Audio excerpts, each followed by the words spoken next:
ভাই কিভাবে বললে বুঝবা? কিভাবে বললে বুঝবা? কিভাবে বললে গুনাহ ছাড়বা? বলো বলো।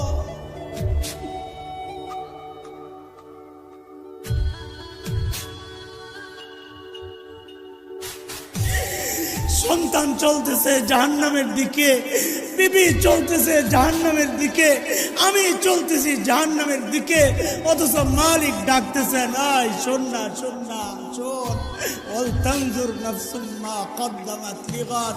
আমার সামনে তোকে দাঁড়াইতে হবে, দাঁড়াইতে হবে, দাঁড়াইতে হবে। কি নিয়ে আসবি এখন থেকে চিন্তা কর, কি নিয়ে আসবি? কি আছে বুঝি বলেন? আমার তো নাই কিচ্ছু, আপনাদের হালত কি বলে?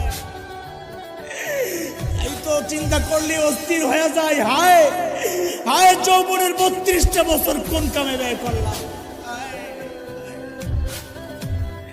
প্রতিদিন যদি একবার করে সুবহানাল্লাহ পড়তাম, আমল নামায় কতগুলা সুবহানাল্লাহ জমা হইতো।